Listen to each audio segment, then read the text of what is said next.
Olá, muito bom dia para você que está aí acompanhando a programação da TV Câmara Campinas. Seja bem-vindo, Estúdio Câmara no ar.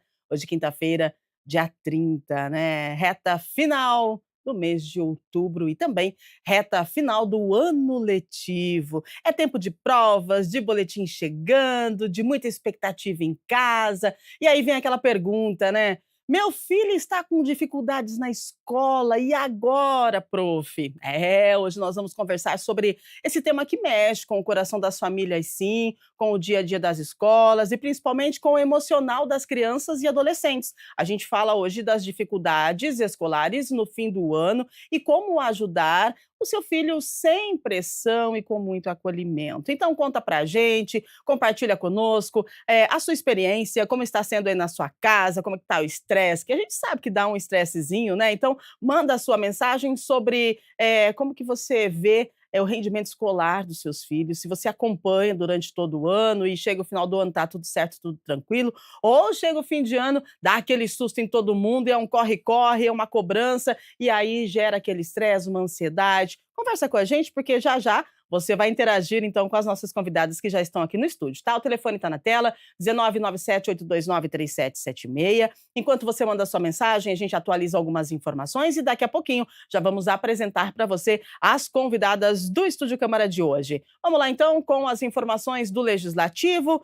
A Comissão Especial de Estudos sobre Políticas Públicas para Pessoas com Neurodivergências realiza hoje, às 10 da manhã, uma nova reunião na Câmara de Campinas. O tema em debate será direitos em disputa, por que pais precisam recorrer à justiça para garantir inclusão, abordando os desafios enfrentados por famílias na efetivação dos direitos de pessoas neurodivergentes, como autistas, pessoas com TDAH e dislexia. Participam da discussão Cristiane Correia Souza, ela é promotora de justiça do Ministério Público, Renata Flores, defensora pública e coordenadora do NEDPED, e Nayara Campos, vice-presidente da Comissão de Direitos das Pessoas com Deficiência da OAB Campinas. A comissão é presidida pelo vereador Wagner Romão e tem promovido encontros com especialistas e entidades para propor políticas públicas de inclusão no município.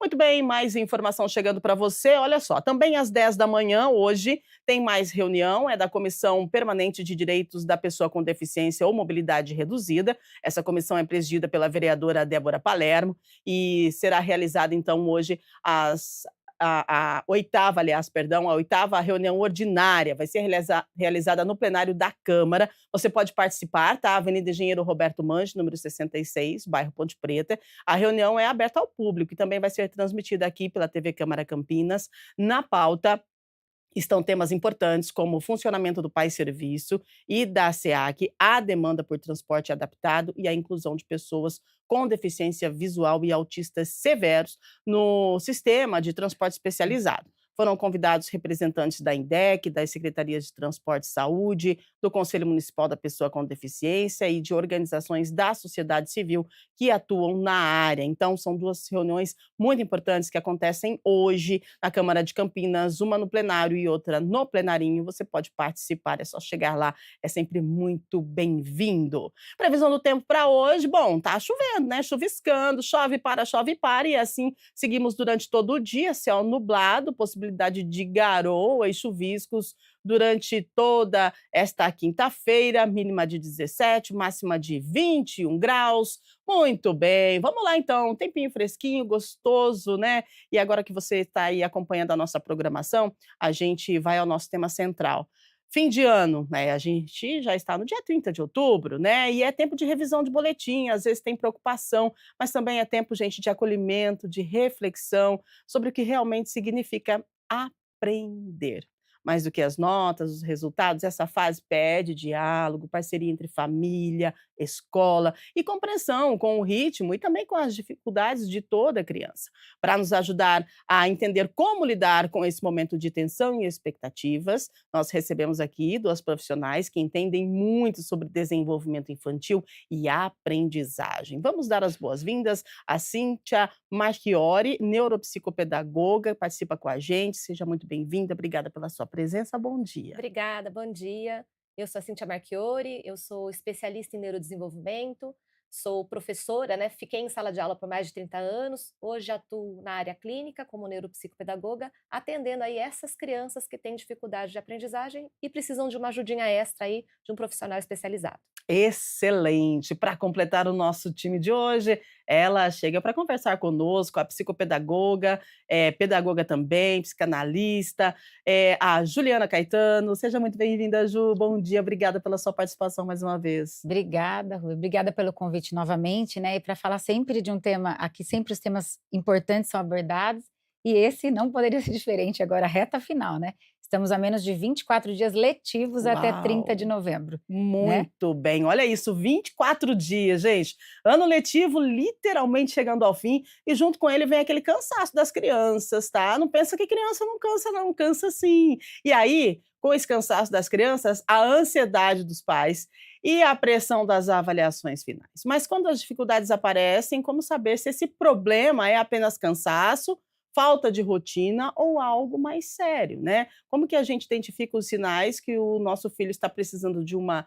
ajuda e não apenas de cobrança, né, gente? Precisa identificar isso. Então, Cíntia, como neuropsicopedagoga, o seu olhar sobre o cérebro nesse momento é muito importante. Nesse período, muitos pais veem os filhos exaustos. E aí, como é que a gente pode, de forma simples, aprender a diferenciar o que é apenas um cansaço normal do fim de ano ou o que pode ser um alerta real que há uma dificuldade de aprendizagem e que precisa de atenção e Uhum. cuidado e não cobrança.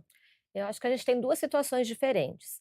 Quando a gente percebe que o nosso filho sempre foi bem na escola, que estava tudo caminhando bem e que de repente as notas caíram, a gente pode imaginar que é um cansaço ou que é um conteúdo que essa criança não entendeu direito, que precisa ser revisado de uma forma diferente, usando outras estratégias. Então, quando existe uma queda brusca das notas, a gente precisa avaliar: essa criança está cansada? Aconteceu alguma coisa na escola?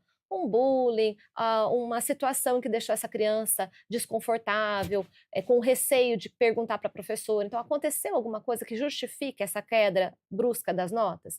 Então, quando isso acontece, a gente tem que ir para a escola, conversar, tentar entender o que aconteceu.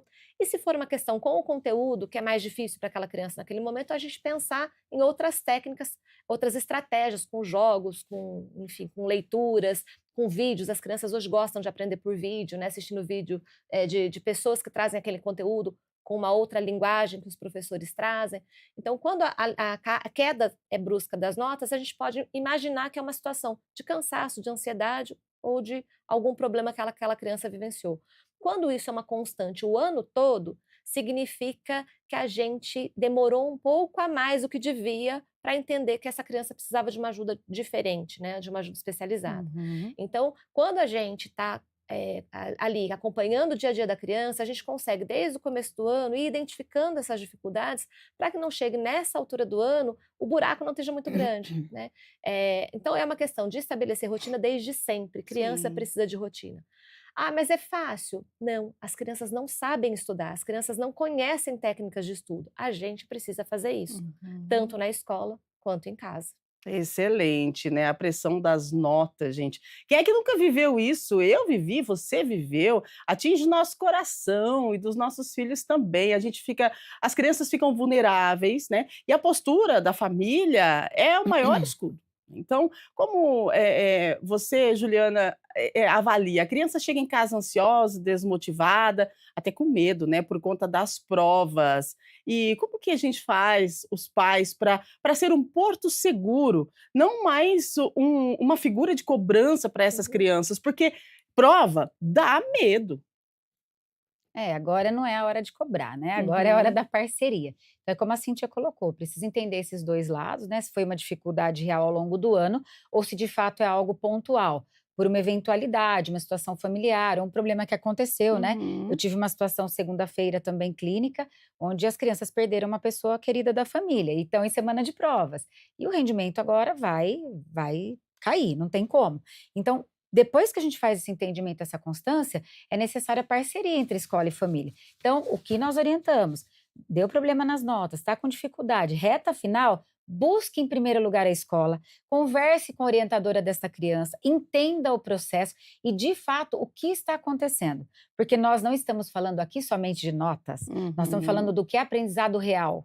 né? O que vai faltar para o próximo ano? O que ela não aprendeu? O que está acontecendo?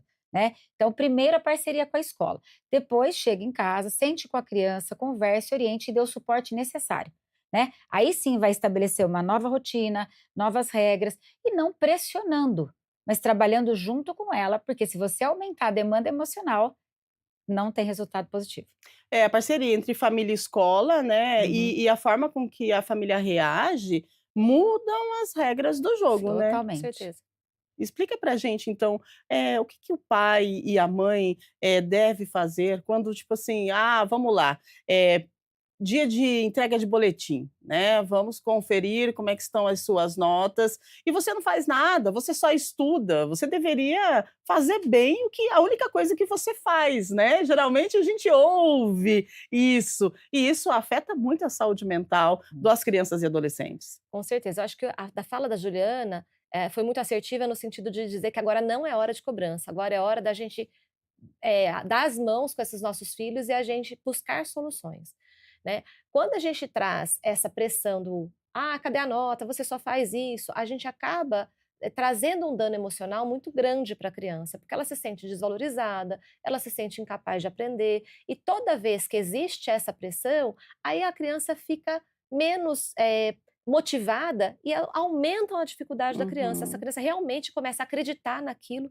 Vocês já ouviram a frase: "Ah, fala tem poder", né? Ah, A gente tem sim. é isso, o nosso cérebro acaba acreditando quando a gente escuta muito: "Ah, você é burro, você é incapaz, você não consegue". As crianças quando começam a acreditar nisso, elas acabam não não conseguindo estratégias para se manter firmes no estudo, elas acabam, aderindo àquela carapuça e começando a se comportar como taxam essa criança. Então agora realmente é a hora da parceria. É a hora de procurar a escola e falar assim: "Tá bom, estamos aqui nessa situação, agora, mesmo que eu procure um psicopedagogo, que precisa, não estou falando para esperar o Uhum. ano que vem, Sim. mas mesmo que a atuação comece nesse momento, não significa que de uma hora para outra, instantaneamente, essa criança vai apresentar melhora nas notas. Uhum. Então a hora é: escola, o que que é principal aqui? Quais são os objetivos principais? O que que disso aqui tudo a minha criança tem que saber neste momento? E elencar prioridades. E dentro dessas prioridades, buscar estratégias diferenciadas para ajudar essa criança a dar esse salto no final do ano. E avaliar caso a caso o que que é melhor para essa criança. É uma retenção para ela recuperar esses conteúdos que ela perdeu durante o ano? Ou o emocional dela está tão fragilizado que o mais adequado é ela ser promovida com uma responsabilidade da família de trazer o acompanhamento desde o começo do ano? Isso tem que ser avaliado caso a caso. Também tem que ser avaliado que estrutura a escola deu para essa criança durante o ano. Essa Uhum. criança teve reforço, teve acompanhamento, ela conseguiu falar com a família? Ou se ela tentou e a família não foi, quais são os procedimentos que a gente vai adotar? Então é a hora da gente analisar o percurso até aqui para procurar estratégias tentando, salvar o ano letivo dessa criança no Uhum. sentido de promoção, ou avaliando se realmente para essa criança não vai ser melhor uma retenção, né, isso é caso a caso. Nós Sim. temos posso complementar? Sim, por favor, Nós Ju. temos 2 situações aqui muito sérias. Eu fiquei Uhum. 33 anos em escola, né, eu fui da Sim. sala de aula até a coordenação. Então, assim, quando o pai busca uma orientadora, ele vai perguntar assim, perguntem, "Por que que você não me comunicou?". Então precisa primeiro haver a parceria entre escola, porque há escolas que comunicam somente no fim do ano. Eles Uhum. entendem que a família é responsável 100% e não é isso, nós temos uma parceria. E tem um outro lado que falta a família olhar para esse filho e deixa somente na mão da escola, né. Então, precisa cuidar desses 2 lados. E o que a Cíntia colocou é fundamental, porque o que eu mais escutava na minha sala no final do ano é: "Juliana, eu não quero frustrar os meus pais". Eu Poxa sei que vida. a única coisa que eu faço, né, eles ouvem aquelas Aham, frases: "É o seu trabalho, é obrigação sua, estudar", Uhum. mas eles choram, porque eles não têm a intenção de frustrar, Claro. eles têm dificuldade mesmo, e de repente se eu não olhei para essa dificuldade com seriedade, eu não vou conseguir apoiar, não vai ser Uhum. agora nos últimos 15, 20 dias na reta final. Então, o mais importante agora é buscar imediatamente a escola, ver o que você pode fazer, sentar com a criança, né, com o filho ou com o adolescente Uhum. e desenvolver as estratégias necessárias, para que a gente possa atingir o objetivo. Quem faz isso, alcança resultado. Uau! Agora, esse negócio de retenção, né, de aprovação, hoje não é mais reprovar, né, antes a gente reprovava na escola, nossa gente, eu reprovei a quinta série, uma vez só, quinta série. Todo mundo falava: "A quinta série é difícil e tal", na época que eu estudava, então, Uhum. que fazia lá, primário, eles falavam, né, hoje já não é mais assim, mas eu reprovei a quinta série e eu vou falar um negócio para vocês, que frustração terrível É. você ter que fazer tudo de novo. E aí é frustrante para a criança e é frustrante para os pais, porque como é que igual você falou, como é que eu vou chegar e falar: "Poxa, eu reprovei". Reprovar é uma palavra muito pesada, não é, Juliana? É, até porque eu vejo meus amigos darem continuidade e eu fiquei. E para a criança é muito delicado estar no mesmo ambiente vendo a sua turma progredir. Então, o Uhum. reprovar é não ser aceito, né? A palavra reprovar vem de não Sim, aceitação. aham. Então, dá uma ideia de que eu não fui aceito. E aí eu fiquei com pessoas diferentes, que vêm de uma série inferior, né? Nossa, Meus é. amigos foram adiante. Então, até esse cuidado nós temos que ter. Então, tem Uhum. que observar bastante. Agora, o fundamental mesmo é o que a Cíntia colocou. Há necessidade de reprovação? Eu preciso reprovar mesmo? Falta Uhum. 0,2, Ai, ai, ai. né? Acontece essas situações de Sim. 0,5 ponto. E aí o pai vai buscar um recurso, uma situação. Então, o que a Cíntia quis dizer é o seguinte: ou nós vamos passar essa criança num conselho de sala, Uhum. entendendo que ela vai progredir e vai ajudar, ou então há necessidade de segurar, porque ela não aprendeu, que foi como eu falei. O que ela tem de conteúdo para levar adiante? Então, eu vou Uhum. lidar com várias questões, fora a Sim. questão emocional que você está colocando. Porque a questão da frustração é assim, a gente vive numa sociedade que tem muito medo de frustrar as Sim, crianças, É, né. é. Então, a frustração faz parte da nossa vida, né, a gente Uhum. precisa aprender a lidar com ela. Só que existem situações onde a criança vai se frustrar e a responsabilidade não é só dela. Ela não teve apoio da Uhum. escola, não teve apoio da família, ela tem alguma questão neurobiológica ou e não fisiológica sabe, mesmo, né? não está escutando, não está enxergando, a gente tardiamente descobriu isso. E aí, para que eu vou frustrar essa criança se ela não teve o suporte que ela precisou ter? Uhum. E porque a criança precisa do suporte, ela ainda precisa muito da gente, né? E mesmo o adolescente precisa muito desse Exato. apoio. Então, existem momentos em que a gente precisa entender que a frustração é inevitável. E depende muito da gente, como a gente vai lidar essa situação. Olha, entenda que eu entendo que você está chateado, que isso é para você é frustrante, mas vamos pensar no lado bom, o tanto de coisa que você que está ficando para trás. Você vai ter um tempo a mais para você, sem pressa. Então depende muito de Da como a condução, né? família É. conduz Uhum. e como a família põe essa pressão em cima da criança. Né? Porque às vezes é isso. Na clínica, a gente combinou de fazer uma retenção de uma criança de primeira série, primeiro ano, né, Uhum. então é série de alfabetização. O que que aconteceu? Ela teve uma questão, de uma síndrome, que deu um atraso motor. Esse atraso motor fez com que ela tivesse alguns delays na aprendizagem, tanto da matemática quanto, da alfabetização, e a gente entendeu que ela teria 1 ano a mais para brincar, 1 ano a mais para ficar, e a gente conduziu isso com muita leveza. Hoje ela está no 4º ano, acompanhando integralmente, tirando 10, tirando 9, mas a gente precisou segurar um pouquinho essa criança Uhum. para que ela brincasse mais e tirasse, inclusive, esse atraso todo que ela teve decorrente da síndrome motora que ela nasceu. Então, hoje, motoramente, ela está ótima, acabou de fazer a última cirurgia que ela precisava aí Uhum.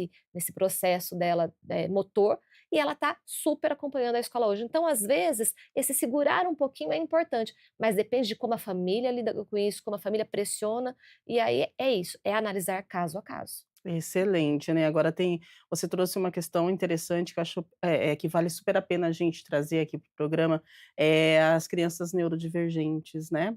Nesse período, eu acredito que a gente precisa ter um olhar ainda mais atento com as crianças neurodivergentes, porque elas têm uma emoção um pouco, mais exacerbada e de repente chegar e falar: "Poxa, você não conseguiu, você não vai passar de ano, olha só, você me trouxe uma nota assim, mas a mamãe e o papai explicou", por mais, carinho que você tenha no momento de falar, a gente precisa ter um olhar mais apurado, né, Juliana? É, entender a responsabilidade do adulto. Uma Uhum. criança é uma criança, ela tem que ter suporte, Uhum. né. Sim. Por mais eu tenho pais que falam assim: "Ah, ele não me dá trabalho, eu não preciso nem olhar a tarefa dele, faz Ah. tudo sozinho", mas não é por aí. eu preciso participar, eu preciso estar em ação com o meu filho, entender, né? Eu tive uma colega sábado, eu encontrei, ela disse assim, nossa, eu tô cursando a 5ª série, a 6ª série de novo, né? Ela tem 2 filhos, 11 e 12. Ah, tá Eu estudando falei, novamente. estudando novamente, mas é o estar junto, e faz a diferença para a criança. Minha mãe estudou comigo, ela me ensinou, me ajudou. Sim. A Juliana, eu não dou conta, eu não lembro mais matemática, que é o que as mães falam para mim. Procure um profissional, procure ajuda, suporte, né?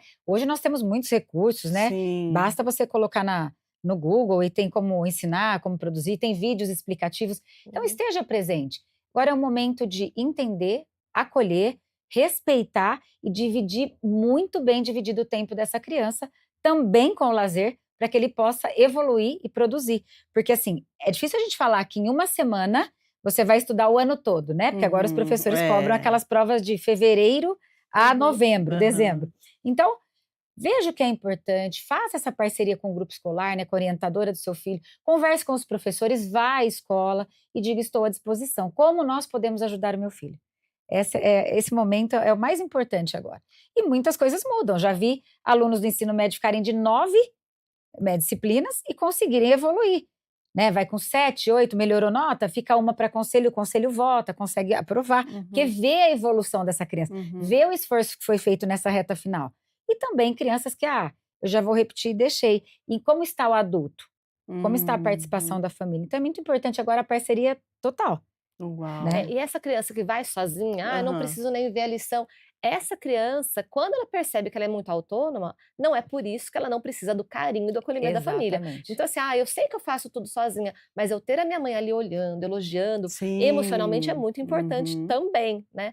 E a criança neurodivergente que você estava falando, ela normalmente ela chama a atenção do professor desde o começo. Ela chama a atenção da família. Então, querendo ou não, tem a ansiedade da busca do diagnóstico, mas existe uma movimentação tanto da família quanto da escola para tentar aí auxiliar. Às vezes, até a gente entender o funcionamento dessa criança, até a gente chegar num laudo, as coisas demoram um pouquinho, nem sempre é suficiente para a gente preparar para as crianças as ferramentas que elas precisam durante o ano. Às vezes a gente precisa infelizmente, às vezes a gente ainda precisa de um tempo a mais para construir uma forma de aprender para essa criança. Mas essa criança que tem só uma dificuldade de aprendizagem, que a gente ainda não sabe direito se ela vai ser laudada, se ela se a gente vai descobrir alguma questão aí maior, né? Essa criança precisa de ajuda, porque essa criança fica num meio termo, num limbo ali, né? Ela fica flutuando entre ser neurodivergente ou ser só incapaz. Então essa criança precisa que a gente tenha um olhar muito cuidadoso, muito carinhoso, e muito assertivo com ela durante todo o ano, né? E algo muito importante, que nós brigamos muito na clínica, tanto eu quanto a Cíntia e nossa equipe de profissionais, que agora, é um tema que você traz bastante aqui no programa, não é hora de telas.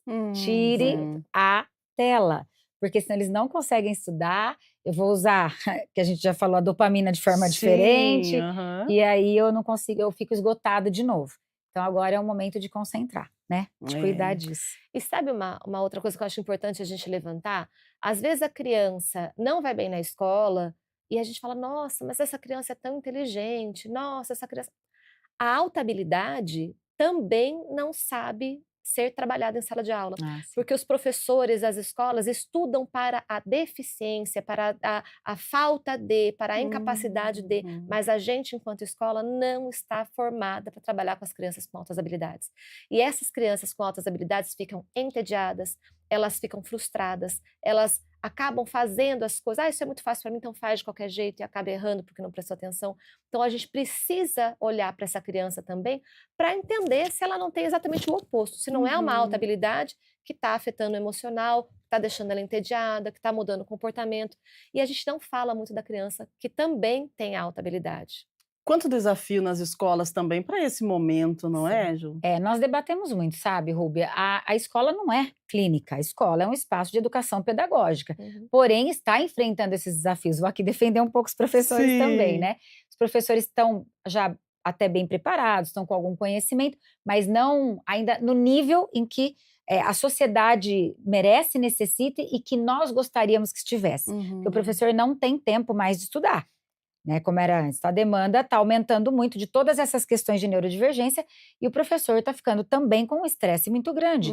Só que há necessidade, então até gostaria de aproveitar o momento dessas escolas investirem um pouco na área de neurodivergência, de aprender, de levar Uhum. cursos para os seus profissionais, de se ambientar, de entender o Isso. processo, de compreender a criança. Nós recebemos crianças lá na clínica, e está aumentando, né, Cíntia, significativamente a demanda, que chegam às vezes com um laudo equivocado, a Cíntia sabe disso, eu pego bastante, e eles têm às vezes uma alta habilidade, e a Uhum. escola não tem a menor noção de como lidar com crianças de altas habilidades. Então, nós fazemos essa parceria, aceitar essa troca, ninguém está competindo com ninguém, nós estamos aí ampliando o conhecimento e trocando e aprendendo com a escola também nesse momento, né? Porque estão nascendo questões diferentes, mundo diferente. Exato, A gente que vem exatamente. de sala de aula, a gente É, nunca vai falar professora com pessoa, muito pelo contrário. A gente vai falar, Uhum. professor, vamos junto? é, Vamos vamos estar juntos. começar a trilhar esse caminho de uma forma diferente? Então, a gente, enquanto clínica, a gente faz questão de oferecer formação para as escolas, de oferecer capacitação técnica para os professores. Então, a gente dá muita palestra nas escolas dessas crianças que a gente atende lá na clínica, porque a gente entende que a gente é um braço e que a escola é outro braço muito importante, que a criança vai ficar muito mais horas na escola do que com a gente na clínica. Então, É, essa parceria precisa acontecer não só com a família, mas com a sim. clínica, quando é o caso Uhum. também. E diferente de trabalhar com a dificuldade, que é o tema principal de hoje, nós estamos falando de altas habilidades, que é a inversa total. Então, Nossa. dependendo da pontuação do QI dessa criança, Aham. também tem uma forma de trabalhar.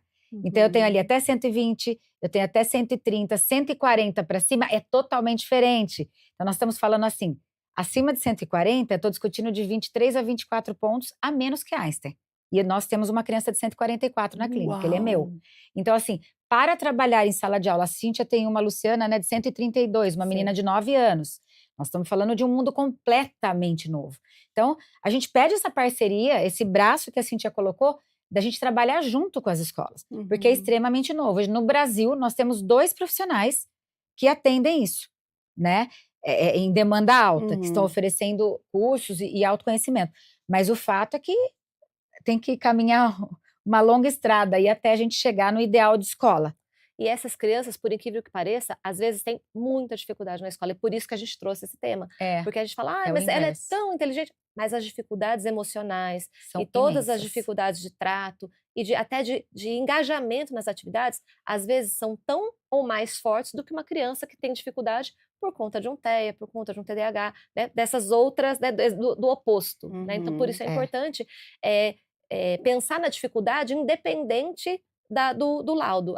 A dificuldade que a criança está apresentando pode ser por causa de uma alta habilidade ou de um outro quadro, mas o importante é lidar com o sintoma, a gente olha para esse sintoma da dificuldade, esse sintoma da desatenção e pensar em estratégias para cuidar disso. Aí você fala: "Nossa, uma criança de altas habilidades, 144 pontos de QI, ela vai ficar retida, ela vai reprovar, ela tem". Pode acontecer, porque é como a Cintia colocou, envolve um quadro gigantesco que tem a ver com sociabilidade, que tem a ver com cognição também, porque ele tem o lado do né, do aprender, mas ele também precisa de orientação. Ele tem uma facilidade se ele for Uhum. orientado. Sim. Há uma confusão com altas habilidades. Altas habilidades não é genialidade, Uhum. é facilidade e habilidade com velocidade no aprendizado. O que não quer dizer que ela Nossa. se dá bem socialmente, Sim. consegue fazer as outras demandas, né? Uhum. E ela se sente num mundo paralelo também. E Por a isso que se confunde muito o autismo, né, Não, Cintia? não Uhum. só se Muito. confunde, como a gente tem a dupla excepcionalidade, que Ah, é a tem isso. criança que é TEA e tem Isso. altas habilidades, né, então a gente tem e aí a gente tem Autista com altas habilidades. pessoas, que estudam bastante essa dupla excepcionalidade, como que eu lido com uma criança que é TEA e que também tem uma alta habilidade, que aí é um trato completamente diferente, porque eles andam lado a lado. Não, nem toda criança TEA tem altas habilidades, nem toda criança com altas habilidades é TEA, mas existe ali uma linha bem tênue que a gente precisa olhar com cuidado para isso. Como que a escola dá conta disso? Não é fácil Então, não, eu né? tô pensando aqui, tá passando um filme na minha cabeça, eu tô imaginando como a escola dá conta, né. E quando a gente fala, de crianças neurodivergentes, a gente precisa de escolas preparadas para atender essas crianças, né? Até crianças com deficiência, a gente precisa, deficiência física, a gente precisa de escolas preparadas para atender essa criança, porque às vezes acaba tendo aí uma evasão escolar por conta da escola não estar preparada para atender essa criança que precisa desse atendimento, né? Não digo especial, mas hoje é um atendimento, a escola tem que estar de portas abertas para receber essas Mas crianças. a gente tem um ECA e tem uma LDB que garantem, antes da gente falar de neurodivergência, antes da gente falar de inclusão, essas leis já garantem para a criança que ela tem a oportunidade de aprender como Uhum. ela é capaz de aprender. Então, Sim. isso já está em legislação há muito tempo, Uhum. a garantia desse olhar diferenciado para a criança. E a escola nunca vai estar 100% preparada. E a gente nem Uhum. espera que a escola esteja Sim. 100% preparada. O que a gente espera é que a escola consiga ser clara nas dificuldades que ela tem. Ó, estou com dificuldade de lidar com isso. Sim. Para a gente poder ajudar essa escola. Porque quando a escola não consegue nem olhar para entender qual é a dificuldade, aonde está a dificuldade, a gente não consegue ajudar. Porque quando ela entra no desespero, meu Deus, aonde eu começo? Não começa Uhum. por lugar nenhum.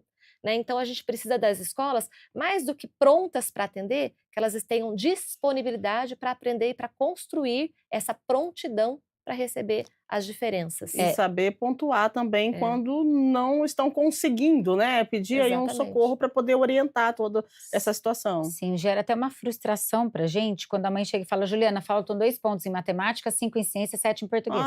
E agora? E eu digo assim, nós não estamos falando, eu sei que o ponto que vai fazer ela passar é importante, mas o que ficou de defasagem? Uhum. Como é que eu vou trabalhar agora o conteúdo do ano todo? Nossa, olha só, eu tô falando de pontos, eu Aham. tenho um conteúdo para trabalhar, para entregar para essa criança, para de fato ela aprender, Sim. compreender, e a mãe tá preocupada ali com 0,2 ou com 5, com 7, que ele precisa ter. Veja. Para Para passar. passar, E né, aí pra eu passar. questiono, o que foi falado, acho que um dos primeiros programas que eu vim, o formato educacional brasileiro ainda é complexo, né? Ele Uhum. não é para o brasileiro, ele é um formato importado, é um formato americano que nós seguimos, né? Haja vista que já está muito diferente lá. Então, essa Uhum. proposta que nós temos de educação pedagógica no Brasil, será que é adequada? Já não passou da hora de fazer uma reflexão que a gente só olha os pontos e não a aprendizagem como um todo? Exato. Então é isso, né, é grave mesmo, a gente precisa olhar. Porque, além de tudo, a gente tem uma questão da gente minimizar as habilidades em detrimento dos conteúdos específicos. Então, a gente Sim. tem, às vezes, uma criança que escreve um texto bom, Uhum. mas cheio de erro de concordância, cheio de erro de acentuação, mas ela escreveu um texto com começo, meio e Isso. fim, com conteúdo. A habilidade de comunicar, ela tem. E hoje a gente tem ferramentas de inteligência artificial, até o Word mesmo, corrige a Exato. concordância, corrige. Então, o que é mais importante? Eu saber as regras de acentuação ou a gente ter uma clareza de pensamento, uma estruturação de pensamento? Então, ainda existe uma inversão de supervalorizar o conteúdo em detrimento das habilidades sociais, acadêmicas, de comunicação, de pensamento lógico, de resolução de problema, que, ao meu ver, são mais importantes do que conteúdos específicos. Eles não são importantes? São muito. Mas se eu tenho uma criança que está com uma dificuldade de ortografia, mas está conseguindo se comunicar super bem, eu tenho que pensar em outras estratégias. Até porque ela pode ter uma desortografia e que aí é uma outra questão. Então, quando a criança é brilhante, tem uma questão ortográfica muito importante, a gente tem que avaliar essa criança de uma outra forma. Então, a gente tem que pensar nas habilidades que estão sendo envolvidas e usar os conteúdos como ferramentas para essas habilidades e não o contrário. Nossa, gente, que aula de vocês aqui, né? Eu tô aqui de boca aberta, porque olha, gente, é muito bom a gente ouvir tudo isso, né? E ter esse aprendizado, porque a gente precisa, como pais, como família, a gente precisa entender o que acontece, não só dentro da nossa casa, mas também lá na escola. Então, nós precisamos estar em contato direto com a escola para que a gente possa orientar os nossos filhos. E aqui nós temos duas profissionais de saúde mental, e quando a gente fala da psicopedagogia, né, a importância da psicopedagogia nesse universo escolar, né, Juliana? A psicopedagogia, né, é uma confusão aí, né, Cíntia, que sempre chega na clínica, o Aham. psicopedagogo é professor particular? Não. Nós Então. temos uma demanda muito grande de acompanhar os estudos do aluno, fazer com que ele compreenda esse conteúdo Uhum. e de reorganizar esta rotina. Nossa, E organizar maravilha. essa rotina não é no papel, ela é mental. Mental. Uhum. Então, é uma busca grande, a psicopedagogia é fundamental hoje nesse processo educacional, que é o Uhum. tempo que realmente o professor particular não vai ter. Eu posso Exato. fazer ali um reforço, buscar alguém da área específica, mas o psicopedagogo vai reorganizar tudo. História de vida, compreender desde onde começou essa dificuldade, se tem uma lacuna educacional de 2, 3 anos atrás, porque eu tenho aluno no médio que não sabe tabuada, né, que não, nem passou pela cabeça dele ter a tabuada, não só Uhum. pelas facilidades que ele tem hoje, mas é de compreender, né, que não trabalhou com material dourado, que é onde a Sim. base que a gente aprende Aham. da matemática. Eu não sei escrever texto porque eu não leio. Então, este é o papel do psicopedagogo, é compreender da onde vem a dificuldade, trabalhar a dificuldade e criar um entorno em casa, na escola, um acompanhamento para que essa criança evolua, né, e não fique estagnada. Por isso, o tempo todo nós estamos em reunião lá e discutindo. Está na hora de revolucionar a educação. Já passou do tempo, né? Nós precisamos dessa parceria clínica e escola para a gente entender um contexto maior. Será que é isso que é adequado? Essa escola de hoje? E aliado a tudo isso, é a papel do psicopedagogo também trabalhar com as funções executivas, né? Foco, Ah, memória, sim. persistência, organização, planejamento. Então, tudo isso é papel do psicopedagogo treinar com essa criança. Lembra que eu falei no começo? A criança não sabe estudar sozinha, ela precisa aprender. Uhum. E Sim. para conseguir aprender e ter rotina, ela precisa ter funções executivas que vão sustentar essa atenção, esse foco, para permitir o aprendizado. E é papel do psicopedagogo treinar essas funções É um executivas também junto com a exercício. criança nos atendimentos semanais. Olha só, né, já pensou?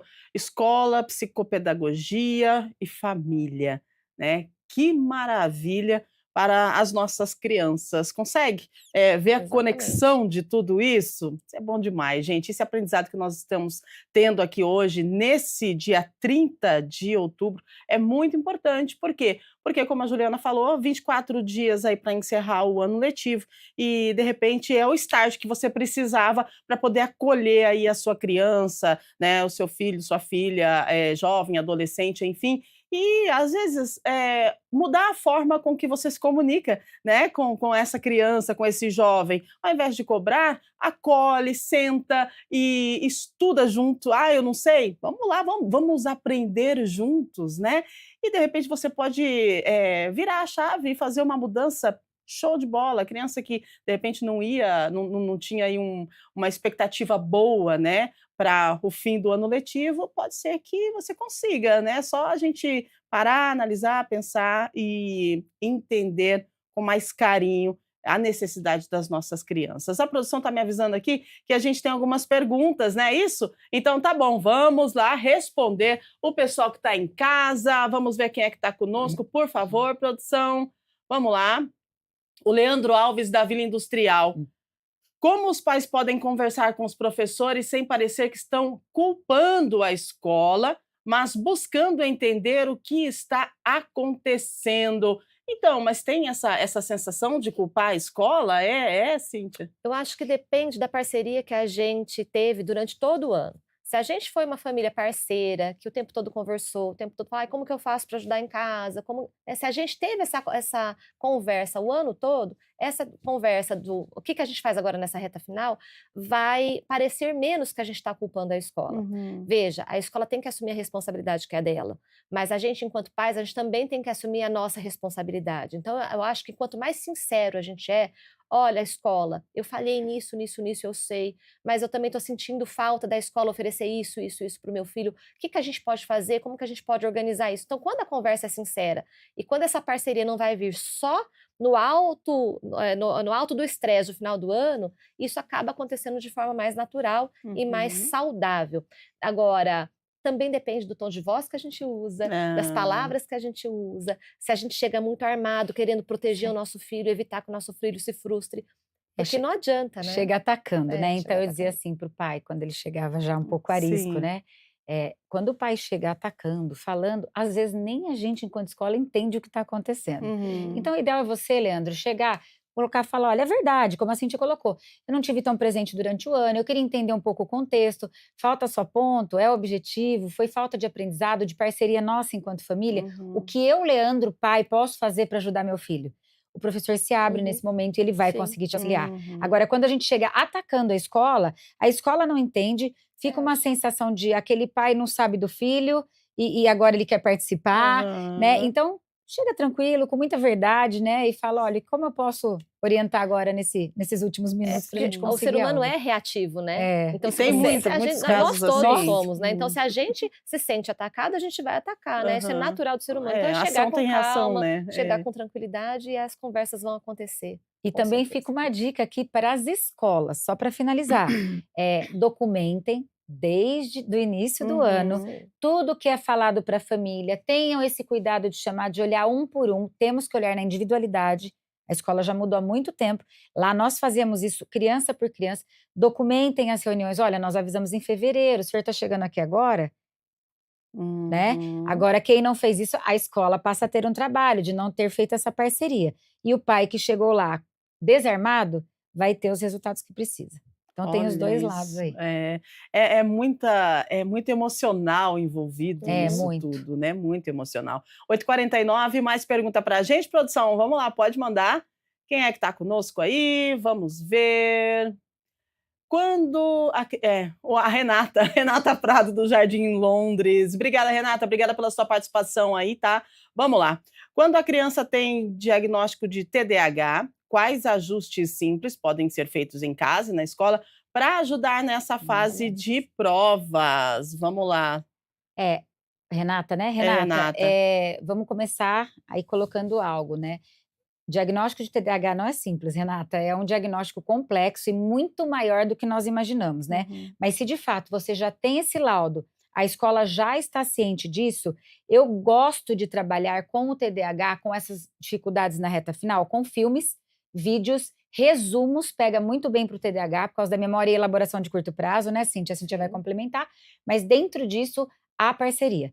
Então, use filmes da Netflix ligado ao conteúdo, por exemplo, se seu filho está estudando Terceira Guerra Mundial, eu tenho o recurso de um vídeo, eu vou estudar o livro, eu vou fazer um resumo e vou debater com ele. Boa. Quanto mais eu enriqueço, na hora da prova ou de executar um exercício, ele consegue lembrar de todos os recursos visuais, sensoriais, auditivos, discussões, e a prova fica muito mais bonita e recheada. Uau. Então, para o TDAH, tem que trabalhar os 5 sentidos. Tá? Então, é nesse sentido. Mas o TDAH não é tão simples assim quanto parece. O nosso cérebro é muito complexo, né? Então, a gente tem áreas do nosso cérebro que são muito especializadas em determinadas coisas. Então, quando a gente sofre um acidente e a gente bate, por exemplo, essa região occipital, afeta a nossa visão. Mas se eu perguntar para vocês assim, em qual região do cérebro, localiza para mim com a sua mão onde está a central de memória. Isso. Não tem uma central de memória no cérebro, a gente tem várias centrais de memória. Uma central de memória auditiva, uma motora, uma visual. Então, quando a gente usa todas essas centrais de memória para aquele conteúdo ser armazenado, quando a gente o resgate dessa informação é mais fácil, porque essa informação está guardada em vários locais. Então, assim, TDAH, nessa época, 0 tela, a não ser que seja recurso pedagógico num filme ou uma informação no YouTube que vai me explicar o conteúdo. Então, é 0 tela. Pensar nessas estratégias, né, para usar as várias centrais de memória e ter rotina. Não adianta a criança ficar 4 horas na frente do caderno. Então, estuda um pouquinho, para um pouquinho, estuda um pouquinho, para um pouquinho. Então, ter uma rotina de estudo.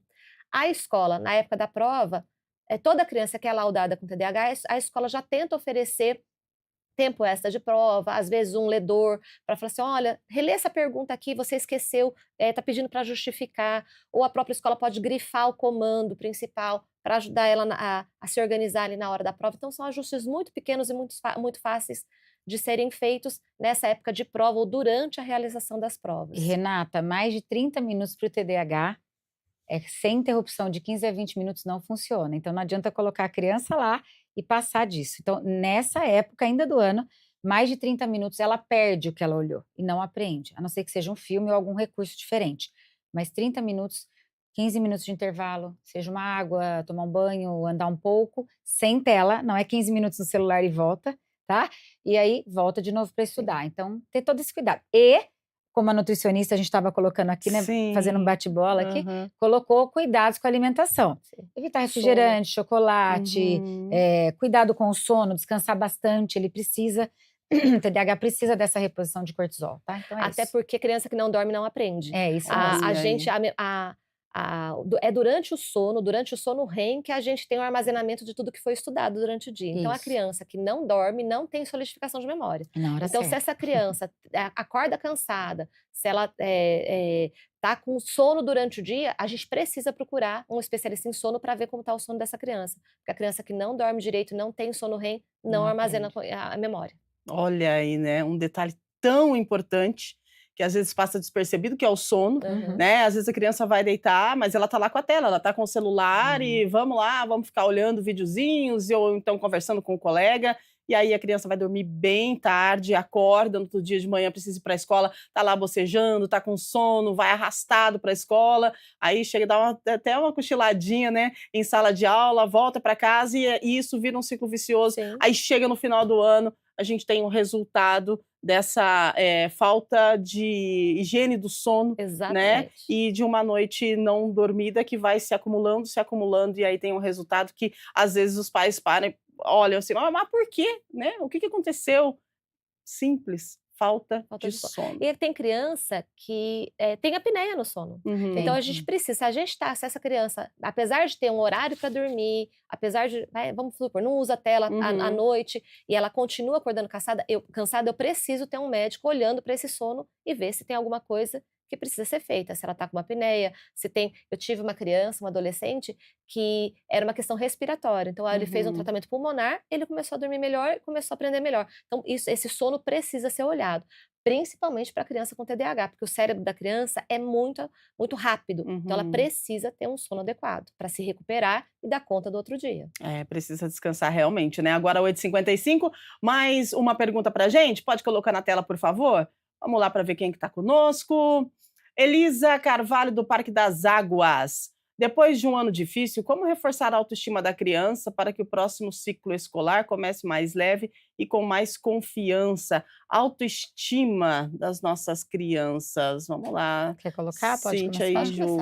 começar. Essa é a área dela. Depende de como a gente encerrou esse ano, né? Se você fala que foi um ano difícil, essa criança foi aprovada, né? Tem uma forma de começar, quer dizendo, embora você tenha tido dificuldades no final do ano, viu o quanto você conseguiu, você se esforçou. No início do ano, organizar todo o material, começar diferente, ter consciência e já garantir essas notas no início, que eleva muito a autoestima da criança. Ótimo, né? verdade. Ter uma rotina e antecipar essas notas para que ela tenha leveza. Ela flui durante o ano e ela tem um alto rendimento no ano seguinte. Isso é fato, a gente vê muito. Uhum. Agora, reprovou, preciso reiniciar esse ano.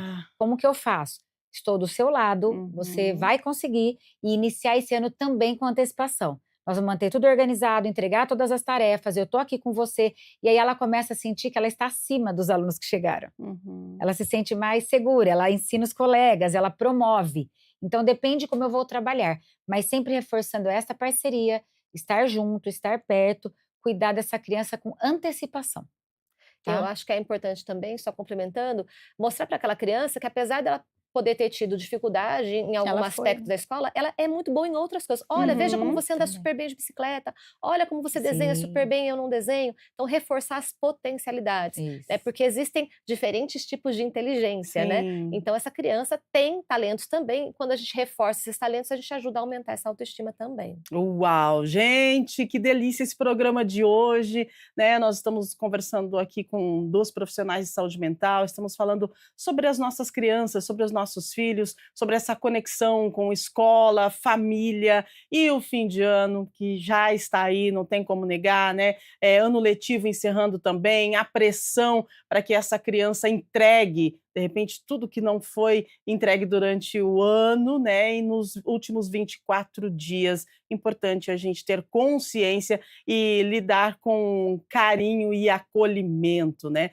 E ficou algo aqui bem interessante pontuado, a forma com que você se comunica com a escola é muito importante e a conexão da família com a escola é imprescindível, não só nesse período, tá? Durante todo o ano, esteja em contato, converse com os professores, com os orientadores. Rubem, eu não tenho tempo. Pois é, ninguém mais tem tempo para nada, a gente está vivendo algo assim surreal, é tudo muito rápido, mas dá uma passadinha lá na escola, vai deixar o filho na escola, dá uma passadinha, desce, vai lá na secretaria, vai na diretoria, chega, dá risada, conversa com os professores, com o diretor, pergunta, sabe? Investiga, busca. Se você for e buscar, eu tenho certeza que você vai ter um retorno. Então, e esse retorno vai ser benéfico, né, para essa conexão da escola e também para a orientação aí Com certeza. com a sua criança. Combinado? Vamos lá. Ah, é fácil, né? Não, viu? Não é não. Eu passei por tudo isso também. Ixi, olha.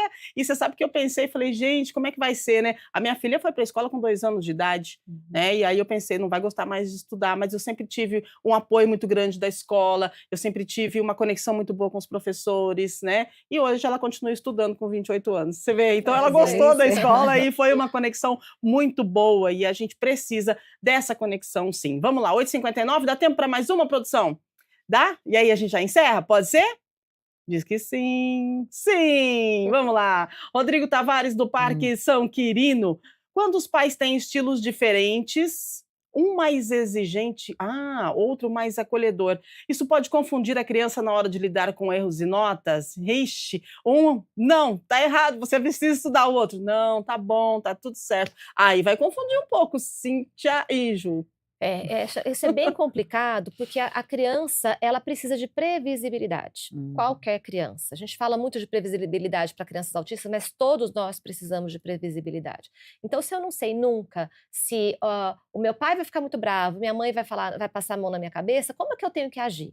Então, isso confunde, mexe com a autoestima, pode mexer até com a percepção do mundo dessa criança. Porque se tem alguém que vai me desculpar por tudo, eu vou crescer achando que eu não preciso ter responsabilidade. Se eu vou ter alguém muito exigente, eu vou aprender a ficar em vigília o tempo todo. Isso também não vai ser saudável. Então, é importante que a gente, enquanto pais, né, casados ou divorciados, a gente tenha um combinado de como a gente vai lidar com isso, né? Para que a criança não se confunda e para que ela cresça mentalmente saudável, porque é muito, né? Essa diferença vai confundir oscila bastante, demais. Assim. Sabe, Rodrigo, nós temos muito isso lá na clínica e nós sempre pedimos para os pais, eu não estou misturando com a regra da casa, a regra da sua casa é uma, da sua ex-esposa é outra, porém a criança ela é uma só, ele é o filho de vocês. Então, a única linguagem que tem que ter é de parceria e responsabilidade com essa criança.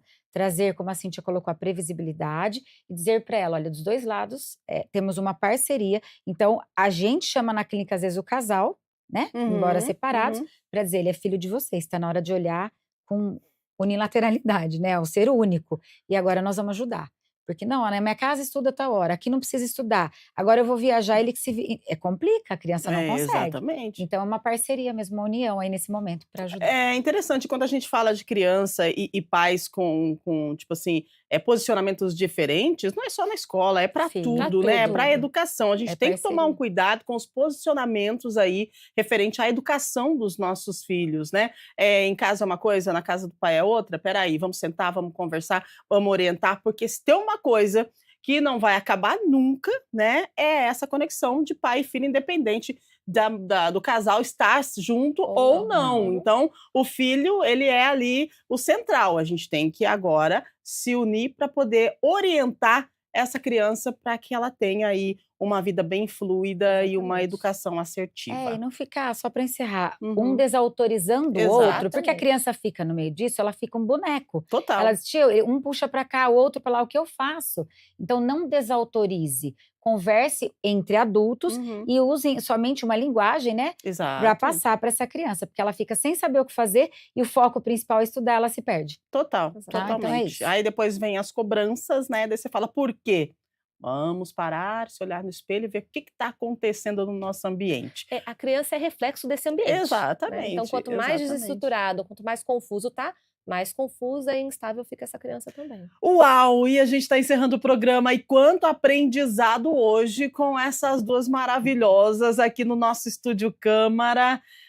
Fica o convite para as famílias refletirem sobre o verdadeiro sentido da educação, né? Mais que aprovações e notas, o que vale é o aprendizado emocional, o vínculo e o respeito pelo ritmo de cada criança, sem pressão, sem julgamento, né? Olhar atento aí para as emoções. Agradecendo vocês, Cíntia, nossa, maravilhosa. Obrigada pela sua presença, pela sua entrega. Uau, adorei. Obrigada. Obrigada, Ju. Obrigada mais uma vez, né? E assim, vocês sempre muito assertivas na fala de vocês. E eu acredito que pegou alguém lá em casa. Pegou alguém lá em casa que parou, falou, opa, eu vou por aqui porque a Cintia e a Ju falaram e eu acho que é por esse caminho que nós vamos andar e de repente a gente consegue salvar aí o ano letivo de alguém e isso é maravilhoso quando a gente consegue fazer a mudança em apenas uma pessoa que seja. Obrigada. Eu queria só deixar uma frase de reflexão para que todos vocês pensem nesse momento com muito carinho. Seja para o seu filho o adulto que você gostaria de ter tido na infância. Seja para o seu filho aquele adulto que você gostaria de ter tido do seu lado. Seja um pai, uma mãe ou alguém compreensível. É só isso que as crianças precisam, é só isso que elas querem. Serem ouvidas. Maravilhosas! E você de casa que participou com a gente, super gratidão, muito obrigada. Que pais e escolas possam caminhar juntos com empatia e propósito na formação das nossas crianças, tá bom, gente? Seguinte, amanhã a partir das 8 da manhã, mais uma edição do Estúdio Câmara. A gente vai falar amanhã sobre o labirinto da saúde do idoso. Já percebeu que é um labirinto mesmo? Diagnóstico, qualidade de vida, amanhã a gente vai explorar a prevenção, as estratégias mais eficazes para um envelhecimento ativo e saudável, o diagnóstico, como identificar e abordar as condições de saúde comuns na maturidade e a qualidade de vida, dicas práticas e caminhos para garantir bem-estar físico, mental e social. Então não perca, a sua saúde e a de quem você ama merecem um melhor mapa, né, para esse labirinto aí da saúde dos idosos, né? Vai no médico, volta do médico, toma remédio, compra remédio, troca de remédio. E aí, será que precisa isso tudo mesmo? Como é que a gente faz para lidar com isso com mais tranquilidade, né, e mais saúde? Vamos conferir amanhã no nosso Estúdio Câmara, a partir das 8 da manhã, ao vivo aqui na TV Câmara Campinas. A gente vai entregando, você continue com a nossa programação. Obrigada pela sua audiência, pela sua companhia. A Iria está chegando aí, a nossa jornalista da inteligência artificial. Ela traz informações atualizadas aqui de Campinas, do Legislativo, do Estado de São Paulo, Brasil e mundo. E depois, ao meio-dia, também nós temos Câmara Notícia com informações do Legislativo Campineiro. Tudo que aconteceu ontem na reunião ordinária, você fica sabendo hoje ao meio-dia com Gabriel Castro, e a nossa programação segue, né, feita com muito carinho e com muita qualidade e responsabilidade, especialmente para você que está aí acompanhando a programação da TV Câmara Campinas. Beijo, fique bem, cuide de você, da sua criança, acolhimento, tá bom, gente? Valeu, tchau, tchau, até amanhã.